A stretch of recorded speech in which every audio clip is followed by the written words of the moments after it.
Okay. Hello, everyone.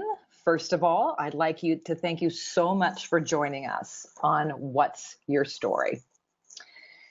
I've heard so many different answers about, what's your story when I ask the question. From telling people about their childhood to listening to their accomplishments as if they're reading from their resume. There is no right answer. I see it as a fascinating study on people and how they interpret the question's meaning. It's also a great reminder that each of us have our own unique journey and story filled with ups and downs, tragedy, triumph, and everything in between. This show is about you and whatever you decide to share. It could be personal, it could be about your business, about your struggles and your triumphs. I do know that inspirations begin where your story ends. For all of us, in some way, I'm honored to be the host of the show, What's Your Story? And to connect you and your story to the world. But let's be clear.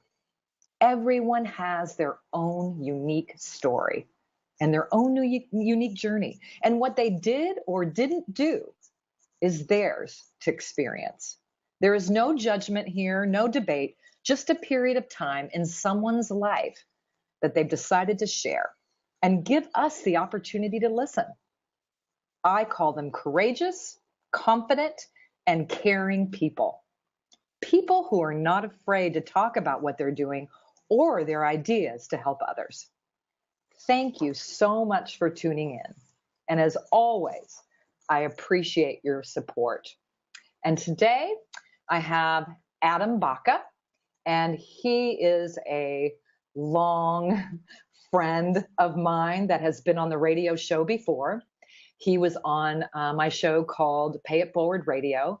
He is an amazing human being, and you all should be glad to be in the world with him. And I am going to put him on right this minute, and I'm going to tell you a little bit about him. Adam is a co-founder and outreach director of Day Without Hate, an international organization that promotes unity, peace, and respect in schools, universities, and businesses. Imagine that. Peace. Peace.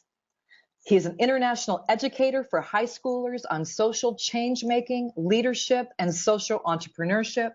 He is also the owner of Elevated Health and Fitness, transforming young professionals, entrepreneurs, families, and children to live better quality life through elevated wellness approaches that benefit the world. So this is a whole different ballgame that we're going to be talking about. Baca recently co-founded Kojo Life, a personal development company helping people create positive habits in their life to achieve greatness. He loves working with nonprofits and young leaders to increase their impact in their communities and create change. He believes we all are socially responsible to make the world a better place and make it a lot better than what we found it. So great to see you, Adam. Thank you too. Oh, it's been a little while, but you know what? I keep tabs on you. Yeah. So what's your story? Tell me what's happening. Tell me what's going on. You can start anywhere. Okay. Well, like you said, recently founded another company. My friend Jeremy and I just started called Kojo Life. And that's basically a personal development tool. We're going to help people basically take their goals and help them chunk them down into daily behaviors. So basically help them create habits, which is like the underlying factor of almost everything. If you think about it, everyone wants to create change, but you have to have knowledge, you have to have skills, but you also have to have those habits in place to make that stuff happen. So we've been studying that for about a year and a half, about a year, somewhere, and just really trying to put out the best product we can to help people, create that change and create those habits. And so Kojo Life is how do people get involved in that, or how can they get started? So basically they would go to the website kojolife.com or our Okay. Facebook, and you can join there right now for free. So you just sign up, and then we do on the phone consultations for about a half hour to get you Wow. set up, and then really discover like what do you want, why do you want it, and what do we have to do on a daily basis, and then we measure that for you based on your efforts. And so it's pretty easy to start. And again, we're right now. Wow. So yeah, so in the next few months we'll be launching, but for 100 people will be beta testing till April. Oh, that's awesome. So if any of you out there want to be beta tested and want to get involved, you can go to www.kojolife.com. Yep, KOJO Life. Oh, Yep. that is so awesome. What a great way to include people and get them started in, sort of looking at themselves and seeing how they can have a better life, right? Yeah, and just taking the stuff I've learned for the past 8 years and trying to distill that for people in the easiest possible way that, it basically takes that big scary goal and it chunks it down into, oh, I just have to go ahead and do this daily. And that's all I Right. have to do. All Mhm. steps we forget about. So that's what this is all about. It's funny because when I look at my to-do list, if I put too many things on it, I get really discouraged. But if I Yeah. put one thing on it and just say, oh, okay, I did that today, it makes it seem so much easier and able to manage. Is that how you kind of do it too? Right, yeah.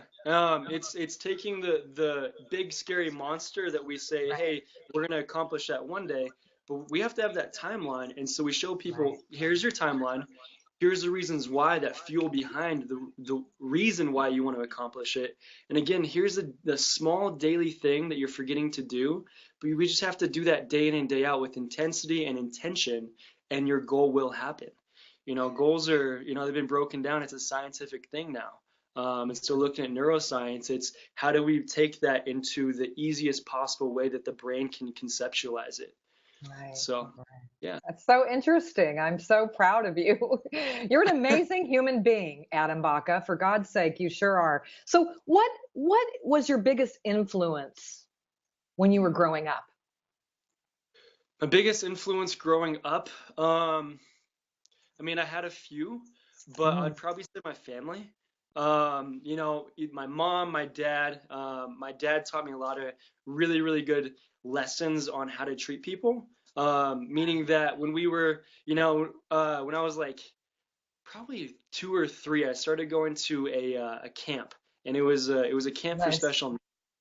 So we had adults and we had kids there, and I had gone to that camp for about 10 years with my family every single year during the summer, and we Right. got to spend a weekend there. And he really taught us, through that camp and the opportunity that, the people that have less, like we should be reaching out to them and helping them and giving our gifts to them whatever way, we can. Even if it's just, holding their hand as we're walking back up the Right. hill from fishing, or we're doing arts and crafts with them, or we're pushing their wheelchair, whatever. It's doing whatever we could at that moment just to help them just a little bit more, and make their quality of life a little bit better.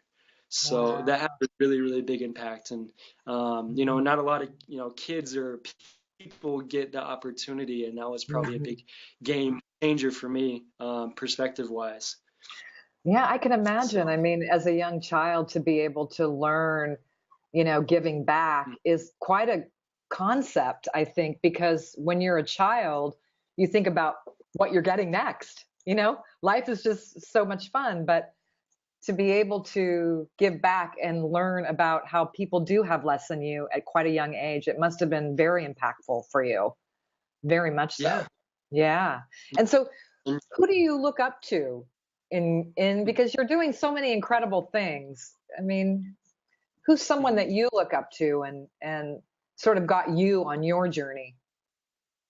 Well, so when I was a kid, I actually had a giant picture of Mother Teresa hanging in Oh, my I love house, her.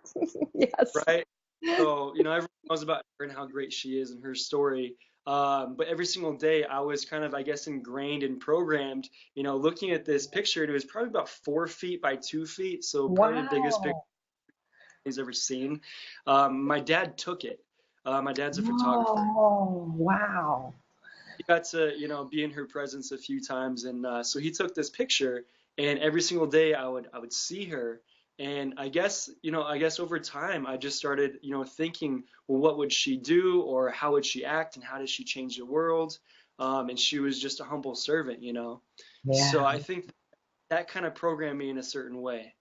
Yeah. Oh, Uh, and yeah. she's so amazing. I mean, I love her and I post a lot about her. And I think, gosh, if we could just have half as much, or like, I mean, a quarter as much love and empathy and kindness that she had, wouldn't it be Yeah. such a great place to live? I mean, that's very impressive. I mean, and your dad, Yeah. so he took a picture of her, so he must have seen her.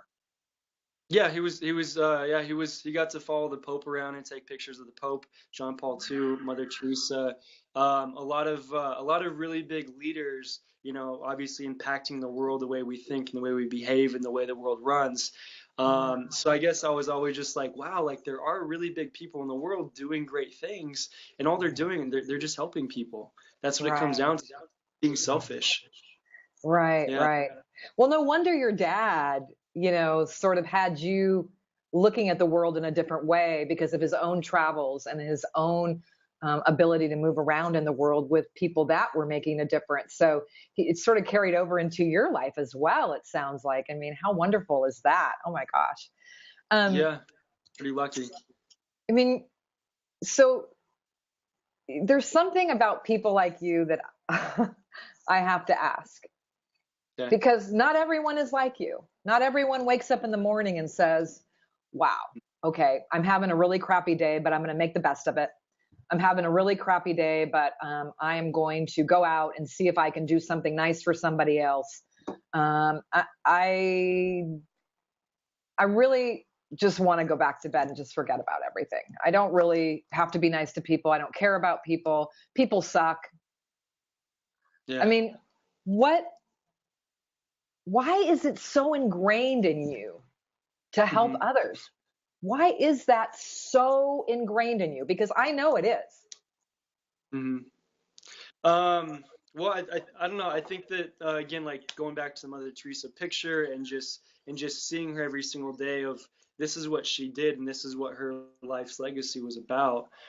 Hearing stories, and then and then also too, I think that it's just understanding that there's so much suffering around the world and in the communities, and even in my own home, I had a lot of stuff going on that didn't make me feel good for a lot of my childhood. And so just understanding, like, if I hurt, the people around me hurt, and if they're not doing anything about it, how can I do something for them to, again, to serve them and to make them feel better for just a moment?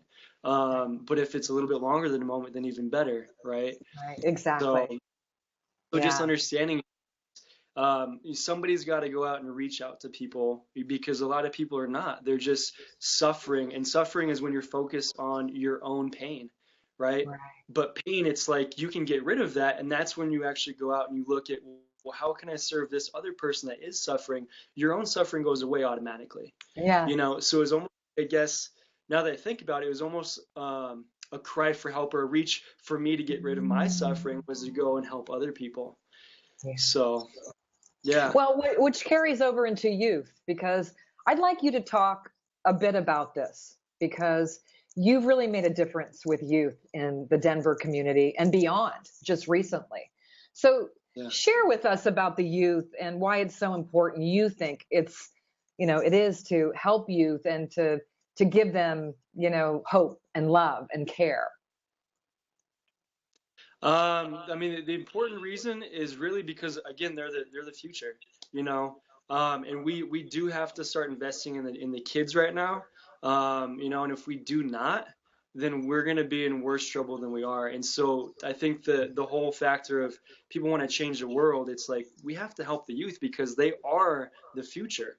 We have to really teach them and guide them the best we can from our mistakes, and also too of where we want to move to, and we have to help them out. We have a lot of stuff going on, as everybody knows.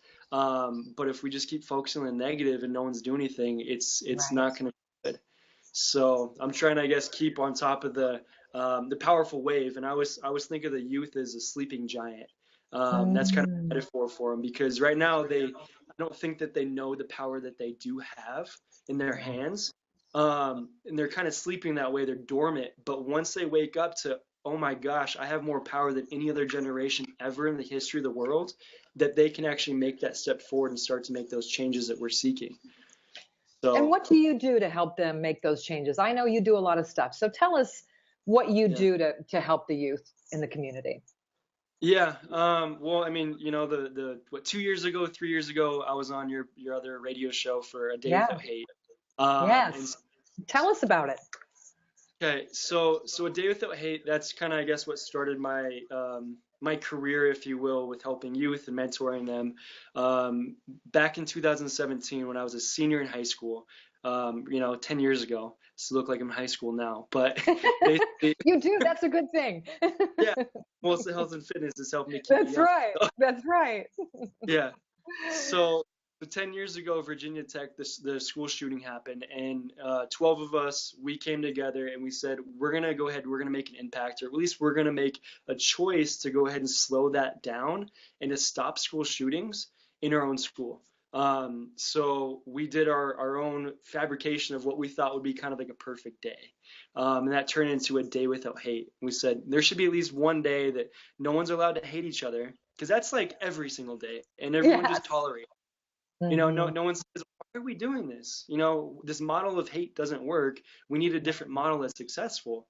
And so we gave our own peers the chance to actually break out of their comfort zones and to start to love each other and start to get to know each other and get to know that we all have the same fears deep down. So we did it, and we had basically the entire school come together, and it looked like a loving day that everyone was just going around complimenting each other and hugging each other, and we I had love posters that. with inspiration, and we changed the environment, which, as you know, changes the mindset. Right. And so it literally changed the behavior of that day, and how we actually performed and how we were at the school. And so 10 years later, we're going to be in hopefully 50 states this next April. We That's just got another membership fantastic. challenge. We're in 5 countries currently. We have big rallies. We have a scholarship. We have a peace scholarship. Oh, I Uh, love that. so, it's grown and it's grown, and, partnerships all over. And with Peace Jam, they're Oh, huge. They yeah, they're huge. prize. So it's been something that has just happened, because there's that need still that Mm. people are really wanting, a day that they can really fully live without judgment and without Right. fear. Yeah, and so, but you've also incorporated Hmm. that. Yeah, This is the first part of your journey, let's just say. And yeah. so, what happened from there after the Day Without Hate? You started doing some other things. So, tell us a bit about that. Okay. Started doing other things as far as speaking. I've Yes. gone to schools and mentored some kids. Helped, kind of consult, if you will, to teach schools how do you build culture in your school so that the kids can learn faster and they can learn better. And so I'm really fascinated about psychology, as you know, Yeah. and how the mind works, but also too understanding that the science of the heart, that's a psychology too, because we do have brain cells on the heart, right? And that's been discovered by Yes. heart math. So understanding that the whole person, the well-being of the person and their heart matters, for the entire community that they're in. So I started looking at, the health of the individual. Each individual person is going to be basically the sum of the total of the entire community. So I started looking at my own fitness. That's kind of where I'm getting to. And I started looking, Yes. how can I improve myself? How can I improve this body and this mind that I'm in? Because I can't change anybody else. I can't fix the world. I can fix myself and I can improve myself, and thus actually start causing a ripple effect around me of other people trying to get better and improving their health and their mindset and all of that. So that kind of took me down a rabbit hole of fitness and nutrition and herbalism and Ayurvedic, and all these different modalities of health. And so I started a company, and that was 3 years ago. It's called Elevated Health and Fitness. So taking people from where they're at and elevating it to that next level. And so again, they can take control and have an understanding of, want to change my life. It starts with me, but how do I do that first with my health? Right. So yeah. And that's a big deal. I mean, health is a big deal because we're fed foods with lots of crap in it, and we don't have to eat that, but because it's easy and it's cheaper, which is so strange to me that crappy food is cheaper. Yeah, you know, it is.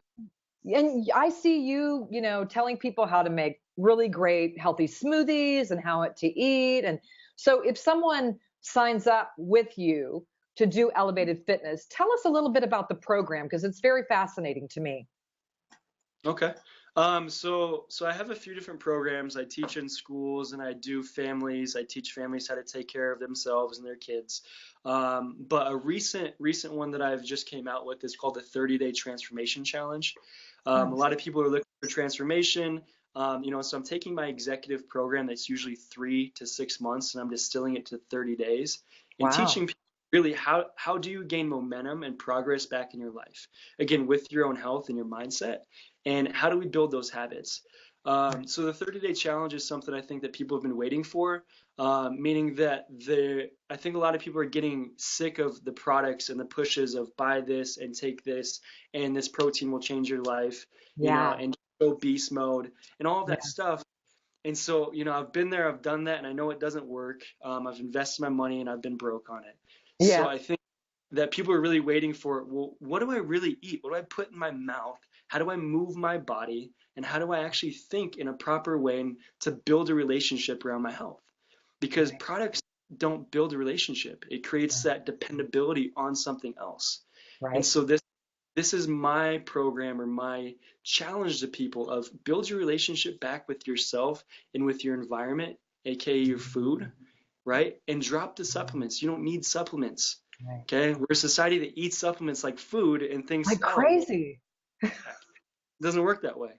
It's crazy, but I mean, how people now are setting it up, which I think is very smart. But really, watch out is okay. Let me sell this, and then if I sell it, and then I make money, and then I create this pyramid, and oh gosh, it works. Right. Well, and that's it. Yeah, it works. Right. Yeah. There's a lot of stuff, and again, I'm not gonna knock anybody because I've been on that. Right. But I did learn from myself that it didn't work, and it can't work because the only way that our bodies have ever been designed and worked is with nature, and that's it. End of story. Right. So understand, what do I put in to make myself feel good? Because that's like the underlying thing. Everyone wants to feel good, and if you look great, right, that's going to be a byproduct of it.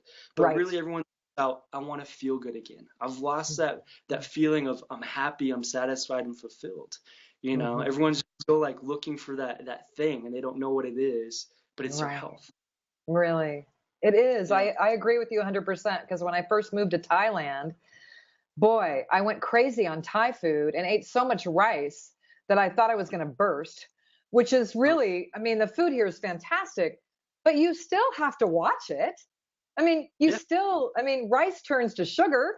It may not for Thai people, but Thai people eat like 6 little meals a day.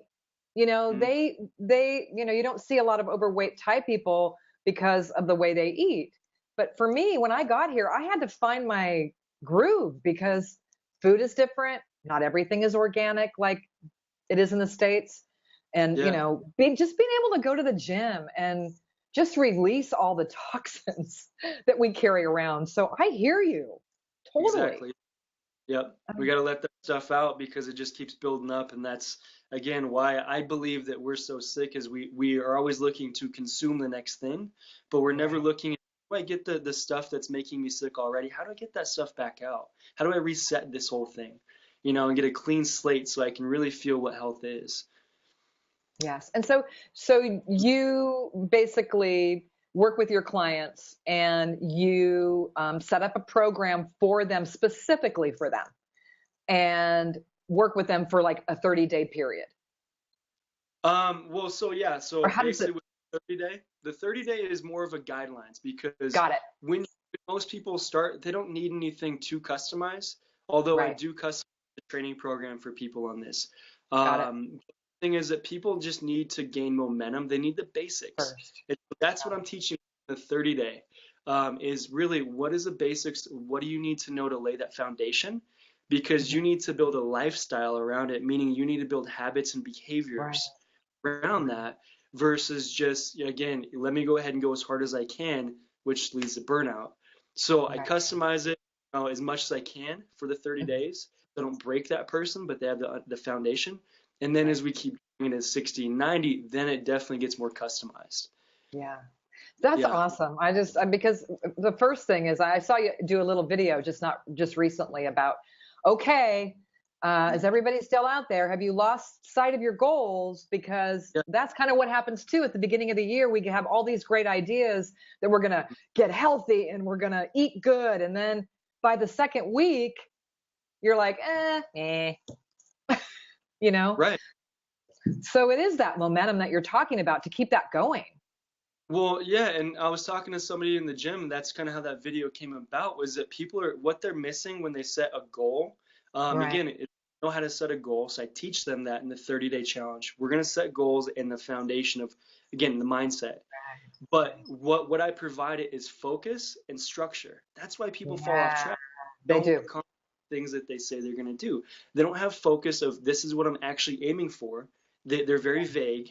We come up Yes. specific, and then I build the structure so when they do come off track, because you will, when Yeah. you create, I push you back on. Yeah, So that's awesome. That's really great. And not only, I like what you said. This isn't just for, adults, that you work with Mhm. families and children as well. So how do you do that? Because lots of times people don't care what their kids are eating. They don't care if they're sitting in front of a computer 24/7. I mean, Uh, how does that work? well, I've taught in schools, so I've had Yeah. last a 10-week program I built out to teach Oh, kids health nice. and fitness, leadership Fantastic. and emotional. So teaching kids again, if you want to be a superhero, because they're second Yeah. graders, Yeah. so build that energy up and that's superpower capability within yourself, so you can give more. But really, it's understanding that the kids want to make change already. They just don't know what it is because they've always been fed the crappy foods, right? They're gonna eat whatever their Right. parents are eating or their adults are eating. So it's understanding the kids are ready for it, but we have to actually teach the parents the understanding of what's the impact on these kids, on your most precious human being in your life, right? Right. What's the impact? Keep putting that stuff in them, Right. in 2 or 3 years. Yeah. Diabetes with 2 diabetes is getting ridiculous right now, and it's a lifestyle change that needs to happen from the parents of not putting that food in their body. There's so many things, ADHD, and we can Yes. go on. It's understanding that the kids are ready for the change. They will do it when the parents understand, oh, wait a second, let's go ahead and shift. Let's start to eat better foods for not only us, but I mean, my kid's going to live, another 60, 70, 80 years. Let's make Right. sure it's quality. Yeah. I Yeah. love that. I love what you're doing with elevated fitness. I just think it's really, really fantastic, Adam, that you've, taken the time to, look at not just, adults, but families, children, in the classroom. Because you're Mhm. right. That's where it starts. I love what you said too about, really our bodies, it's our bodies and nature that are in sync. And we have to Yeah, really look at that, and look at what we put in them. I mean, it's pretty simple when you say it that in that way. it is. And basically my sentence of what health is and what food is to us, food is information. That's it. It's not Mm, calories. It's not macros. It's not protein. So when I work with people, we never look at that. It's looking at what information are you yes. putting inside you, right? Yeah. Right. So it becomes that easy of, oh, good information, good result. Bad information, you're going to get a bad result. Yeah. It's simple as that. You don't have to count calories. We've never done that. So I don't focus on that stuff. It's what are Yeah. the colors? What are the shapes? What are we putting inside? And that's what's going to Right. go ahead and it's going to make the difference on the outside. And that's a great message because we get other messages on TV and we get other message in the media like, oh, you better look out for your fat. Oh, you better look Right. out for the calories. Oh, you better look Right. out for how much, of this is in there or that is in there. And people just go nuts trying to figure it all out. So it's a great message that you're putting forth. You have a class coming up here soon too. Tell the people about that because, in fact, if you live in Colorado, you can attend. Yeah. So, well, for a few classes actually, I have the next Okay. challenge day starting February 1st. So you can do Okay. that anywhere in the world. But the in-person classes that we're Jeremy and I are doing for Kojo Life, we're actually doing Yes. the 29th. So the Okay. 29th, we're going to be doing an Omnia, which is in Denver. So it's Okay. another cross. And we're basically going to be taking what we teach, and we're distilling in about a 45-minute workshop. And so people can understand what is a habit, what are my goals, right? And how do I actually create a behavior around that goal to accomplish it? And so I don't fall off track permanently, Right. right? It Right. permanently, you will fall off track initially, again, unless you have structure. So we teach people kind of the brain science behind habits and Yes. behaviors and why you do the things you do and why don't you do the things you want to do. Yeah, So that's awesome. That's really great. And I think if you're in Denver, you might want to check it out. Also, this information is on your website too, or will you be putting some of this information? Will you be filming any of your little workshops or anything like that and putting them on Kojo Life? yeah, we have a little bit Good. of the last one we just did, so we're probably gonna post that on the website. But yeah, I'll be posting stuff up as it leads closer. See, But that's if people want fantastic. information, go to Kojo Life on Facebook, and you'll be able to see it in the events right there. And again, it's you can just sign up like that, and then you can use what we have as a tool already the next day. That is so So fantastic. So easiest I thing. have a couple more questions for you because I really want to know, and I know that my audience wants to know because um, tell me what your personal mission is in life. Oh, big question. I Personal know you mission. know it. This I know you Yeah. know. Um, we'll we'll make it easy. My mission is to show people that they matter and that they're loved and that they have more to give. And I think that a lot of people they don't realize that their power that they have to change again themselves and change the people around them. It's a lot larger and um, it's a lot bigger than what they think or what they've been told their entire life of your ideas don't matter, your actions are not going to, you're not going to amount to Right. anything. We hear no every, basically we hear no 18 times every single yes. And so that Yes. teaches us over the long term that we don't really matter. But the Mhm. thing is, you just have to believe it. And that's the hard part. That is So hard. I wish my mission is to show people through my actions that, some random guy in Denver, 28-year-old dude, he's been working on a mission for 10 years based off something that happened by accident, day without hate, but it's blown up, and it's like if you have an idea, your idea matters and we need it today, and you matter and we need you today more than ever. So, Yeah. That is a great mission to have. And before we go, I want to know tell us one thing about you that we might not know. hmm. One thing you might not know about me. Hmm. Well, I have an obsession for coffee, chocolate, Oh, uh, those two things specifically. So I have an obsession about those two things and also learning.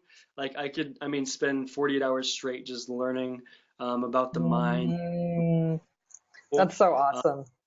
yeah, but I guess, yeah, I don't know if that answers the question perfectly, but It does. No, it does. I didn't know that you like coffee so much. It's funny here in Thailand, there's coffee shops everywhere, like yeah, everywhere, and they have perfected the art of coffee. So I understand people and coffee very well. I see it every single day, and people love coffee. And I was not a coffee drinker when I came here. I usually drink tea, but now I have like 1 cup or 2 cups a week, and it's still it is, there's something about it. I understand why you love it. So now hate it. I I learned. So when you come to Thailand to visit, which you're going to, you've got to just check out some of the coffee shops, because not only do they have good coffee, but on the top of them, they make all these beautiful designs, like if you're having a cappuccino or anything. So you'll see. Yeah, you'll see. It's really amazing. And it's been so fun talking to you today and having you back on it. You're welcome to come on anytime you want. If you have something coming up that you want to share with Denver and beyond, just let me know. You can come back on and talk about it, because it's people like you that I really want to highlight and get out to the world, because you have such a great message and you have something to share that helps make us all better. And that's what it's about. That's really what it's about. That's all what we should be doing. So I have information about Adam on my website, which is Kathy/bacon.com.